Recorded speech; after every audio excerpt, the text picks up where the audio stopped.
Now, I've got a few decisions to make with my team for Game Week 7, chief among which is what do I do with Eberiche Eze? Find out in this video as I go through my Game Week 7 team selection.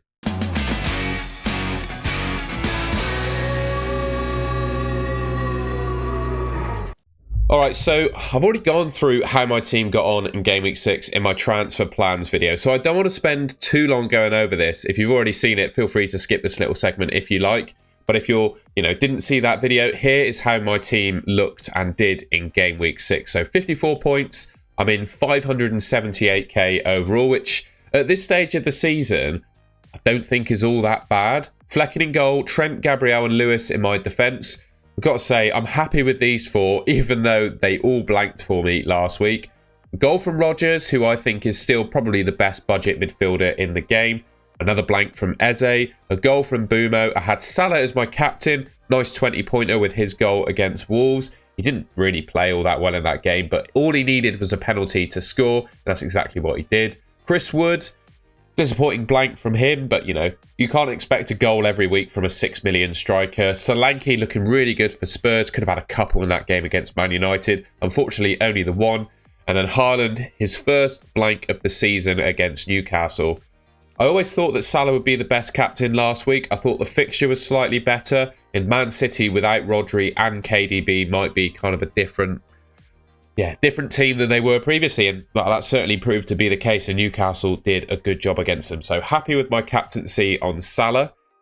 I think just in terms of players I'm looking to potentially sell or have some dilemmas with in Game Week 6.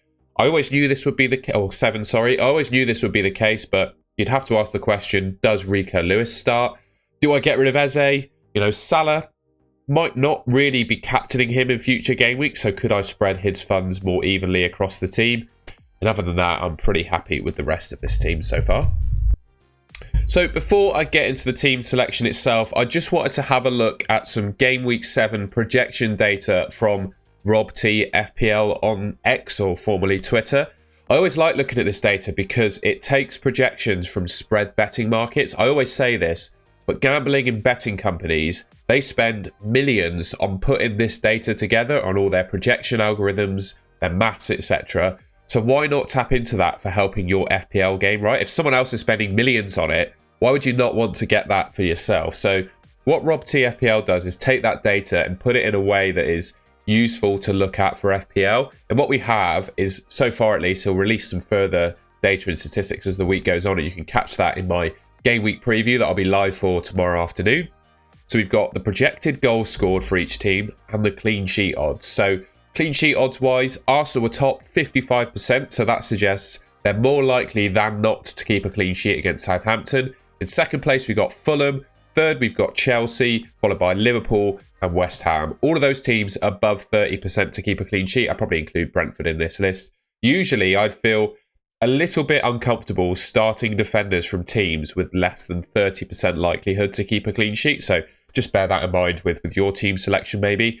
And then in terms of projected goals, we got 4 teams that are projected, well, I would say 5, 6 that are projected to score more than 1 goal. So we got Arsenal projected to score 3. They're actually projected to score over 3 goals and keep a clean sheet in that Southampton game. So, looking at transfer decisions, etc., that might help you there. Man City, 2.65, obviously rounded up. That is 3 goals as well. And rounded up, that is, I guess, 50% to keep a clean sheet as well. Chelsea, decent. Liverpool looking decent. Tottenham and West Ham, too. West Ham is still high up on these projections. I guess the Ipswich at home fixture is technically a good one. But West Ham have looked really poor so far this season. So, yes, long-term data, likes of Jarrod Bowen, etc., are always going to be good options. But you can't tell me that West Ham are in good form at the moment. So, yeah, you can pause this if you want to look at a bit more detail. But this is a view of projected goal scores, scored, and clean sheet odds for all the teams in the league. So, my defence then, and sort of my transfer situation. So, I've got 3 free transfers. I played my wildcard last week after I used my transfers, if that makes sense. The players that I had to bring in early, basically, I brought in João Pedro, who got injured, amongst other players, and it just didn't work. So, I hit my wildcard knowing that I would then have 3 free transfers this week. And I've got nothing in the bank. So, whoever I need to take out, for example, I can't upgrade, if that makes sense. Ultimately, though, with this defence, I don't really see any need to sell any of these guys, right? Flecken, Gabriel, Trent and Lewis. We saw with the clean sheet odds, you know, Brentford, Arsenal, Liverpool and Man City are all in and amongst the top teams to keep a clean sheet. And, you know, if all these 4 guys start, I'd be quite happy with them. The only one, you know, there's obviously a little bit of doubt around. He played the full 90 in the Champions League. He actually accumulated over 1 expected goals in their Champions League game midweek, did Rico Lewis. So, you know, looking really good from an attacking perspective in the position that he played in that game. Didn't really do that against Newcastle, though, despite playing in the midfield. The one thing you obviously have to say about Rico Lewis, right, is week on week, I knew what I was getting into when I picked him. Week on week, he's always going to be a slight doubt to start, particularly if he's played 90 minutes midweek. And you'd have to ask the question, right, Fulham at home, it's not an easy fixture, but it's one of the easier fixtures that Man City have. So, and he's played 90 minutes midweek. I think Pep could get away with not starting him. So what I'll do basically is sit on my deadline stream on Saturday morning, see if we get a Man City leak as to whether Rico Lewis plays or not. And if we don't hear any info, then, you know, we'll see how we go with starting him. But that's really the key decision I've got to make on my defence. I've got Flecken, Gabriel and Trent. All 3 of those I'm very comfortable playing. Rico Lewis is the only one that, you know, he could be in, could be out, depending on sort of any news we get as to whether he's playing. Now, onto the midfield then, and I'm unfortunately going to repeat a couple of things that I said on my transfer plans video, but I think that's only natural, right? My transfer plans early on in the week are obviously going to be part of my team selection process as well. I'm really happy, of course, with Mbeumo and Rodgers. I'm very happy to start Rodgers against Man United. I think he could potentially score against any opposition this season. And like I said, the 2 midfielders potentially on the chopping block for me are Mo Salah, where I could sell him and spread the funds more evenly, particularly because I don't really think I'm going to captain him at all in future game weeks. And obviously Eze, who's definitely had a disappointing start to the season and has Liverpool up next. So, you know, they've got good. Well, if you just go back to those Liverpool clean sheet odds, they are 36% to keep a clean sheet against Crystal Palace. And Crystal Palace are projected to score 1.08 goals. So it's not looking, the odds and the projections are not looking good for Eze to have a good game there. But obviously, you're not going to make a transfer just based on the single game. And for me, with Eze, I just skipped over that stat there because I don't think it's very useful. With Eze, you kind of have to compare him to other players around the price point and look at upcoming fixtures and lots of other things around it. So I went over this on my transfer plans video, and I think my thoughts have kind of moved on from where I was on Tuesday. I had my shortlist down to Brennan Johnson, Semenyo and Dwight McNeil. And I think right now, if I were to replace Eze, there's one player I'm really looking at, and that's Brennan Johnson of Spurs. He's got Brighton, who have Van Heck injured, and they looked absolutely terrible defensively against Chelsea. And I'm not sure that's going to change in game week 7. So that's a fixture you'd be optimistic for. Then they've got West Ham at home after that, a team that are playing pretty poorly so far this season. And then Palace, who, you got to admit, have not been all that good this season. Obviously, that's who Eze plays for. So previously, I had a shortlist of 3 in Brennan Johnson, Semenyo and McNeil that you can see there. But I think I've picked my favourite of that lot and gone for Brennan Johnson. So really, the comparison is between Eze and Johnson. One thing also to bear in mind, I guess, is that we've got the international break coming up. Now, Eze will probably be selected for the England squad, and I imagine will get some minutes for England, but I don't think he's going to play all that much, whereas Brennan Johnson, I'm pretty sure he's Welsh, he's going to be playing for the Wales national team during the international break, which I suggest, you know, definitely increases his chances. He's got more chance of getting injured on international break due to the minutes he's going to play, I think, than Eze. So that's one thing to bear in mind about bringing him in. The next thing is minutes, right? Comparatively, Brennan Johnson, I think he's only played 90 minutes so far this season, whereas Eze is kind of a 90-minute man every game. Eze is also on free kicks, which I don't think Brennan Johnson will be. And although Mateta took the last one, I still think it's between Eze and Mateta to take penalties. So I do still think Eze's got a chance of getting penalties, or at least a penalty for Crystal Palace. Looking at game week 7 in isolation, obviously Brennan Johnson I think is a better option, regardless of what those Fantasy Football Hub expected points fixture points data suggests, right? Eze was 6.1 expected points against Liverpool at home. This Fantasy Football Hub model just absolutely loves Eze, whereas Johnson's on only 4.1. I don't necessarily agree with that myself. I think Johnson, with game week 6 in isolation, is a better option. So with all that in mind, you know, that leaves me really torn as to whether I'm going to do it. I think, given that it's the international break next week, I should probably err on the side of caution. Eze is fit to go and he will play against Liverpool. I think I'm probably going to keep him. I know that probably sounds mad to most people. Also, I said it on my transfer plans video as well. I have a gut feeling that as soon as I take Eze out, he scores. That just always seems to happen to me. A player that I kind of lose patience with and sells in FPL, they always seem to score the game week after I get rid of them. I looked at Guardiola, for example, against Newcastle. That was key case in point of when that's happened to me.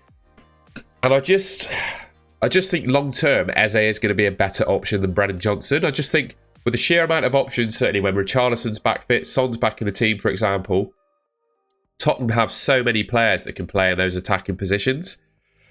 And Brennan Johnson at some point, I think, is going to be rotated. Whereas Eze, you know, while he's fit, he's Crystal Palace's best player, right? So he's going to start every game. So longer term, despite the shorter term fixtures, particularly game week 7, in particular being better for Brennan Johnson, I think Eze might still be the better asset. And he has massively underperformed his underlying numbers, right? You look at the expected goals and expected assists put up so far this season, it's not too dissimilar to what Brennan Johnson has done. It's just a sense that Palace players have not finished the chances that Eze has created, and his finishing himself has been a bit off. So yeah, I'll stop talking now. I think I'm probably at this stage going to keep Eze, but tune in to the Friday afternoon final preview stream and deadline stream to see if I change my mind. All right, so just going back to that midfield of mine then, another player that I could potentially look to get rid of is Mo Salah, right? One player I could bring in, Cole Palmer. He had one of the highest scoring game weeks of all time in game week 6. He was only 4 points off, I believe, 4 or 5 points off the total put up by Mo Salah a few seasons ago. He's on penalties, free. I mean, I don't need to say any more good things about Cole Palmer. We all know how good he is in FPL, right? And he comes in around 2 whole million cheaper than what Mo Salah does. But the one thing I would say about Chelsea is that the fixtures kind of turn. Even Nottingham Forest, right, is not the best fixture. I think Forest are either the 3rd or 4th best team in the Premier League for non-penalty expected goals conceded. So they're a pretty solid defence. And then they've got Liverpool, and then they've got Newcastle after that, who I would suggest are 2 of sort of the stronger teams in the league. Then they have some other tough fixtures after those 3 as well. I think they've got Arsenal and Man City mixed in there. So obviously, game week 6 was fantastic for Cole Palmer, and you can't deny that he's a good option. But I do think the fixtures start to turn for him. And that kind of puts me off going for him as an option, really. And yeah, makes me think I should probably avoid him and accept that I've missed out on the points that he put up in game week 6. Because that's going to happen, right? You can't have everyone that scores all the points every game week. So I'm in the place of kind of accepting that, you know, I missed his haul in game week 6. It is what it is. And I should stick to my guns and probably stick to Mo Salah. So the forward line up next then. We got Haaland, Chris Wood, and Solanke up front. And I got to say, I don't see any reason to sell any of these guys. Haaland, Fulham at home. He's probably the best player of this team, right? And probably the best captain. But we'll go through that in a bit more detail in a second. Chris Wood, you know, I've picked him as someone I'm comfortable starting against pretty much any team. You know, the fact that he's on penalties for Nottingham Forest, largely plays 90 minutes every game. I didn't really like his positioning in game week 6 when he was played alongside Awoniyi. It really impacted his expected goals and expected assists. So I think I'm probably on a bit of Chris Wood positional watch in game week 7, because if that happens again, it sort of detracts from him as an option a little bit, because he looked far less dangerous in game week 6 than any other game week I've seen him so far. Chelsea away is obviously a pretty tough fixture for him as well, but he's the kind of player I think that could just poach a goal, nick a penalty in pretty much any fixture, so I'm not too worried about starting him. And I'm really hopeful that Solanke can do something against Brighton. I think Brighton was so poor defensively against Chelsea that, yeah, I think Solanke has a real good chance of getting some returns there. So the last thing, I guess, that remains to be discussed is the captain. I've got a couple of sources of expected points data in order to decide. So here on the left, we've got the FPL Review captaincy and then Fantasy Football Hub captaincy. You can see there it says Southampton away for Gabriel. He's obviously got them at home. Both tools, both algorithms, projection data, etc. has Haaland as the #1 captain. And to be honest, I think by far and away, I think he is. Fulham at home is a great fixture. I don't need to say any more, really. I put the 2 bits of data together to try and help you if you want to decide on your captain. But ultimately, for me, I think it's going to be Erling Haaland. This team then is expected to get 71 expected points in game week 7 with Haaland as my captain. I think that's actually the highest expected points number I've had so far this season.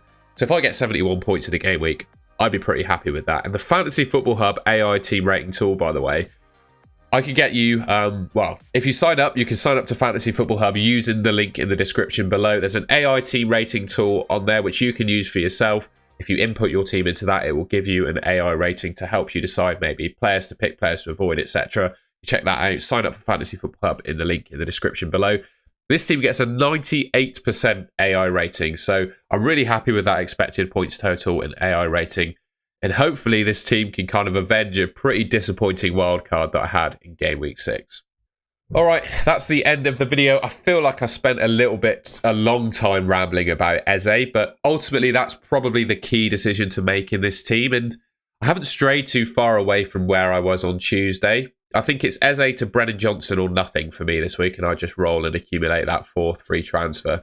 Let me know in the comments if you agree or disagree with any of those sort of decisions or thought processes that I've gone through there. You know, I'm always open to people with different opinions in FPL, right? If we all had the same opinions, all our teams would be the same and the game would be really boring. So I'm open to people's differing opinions to mine. Just be polite about it in the comments.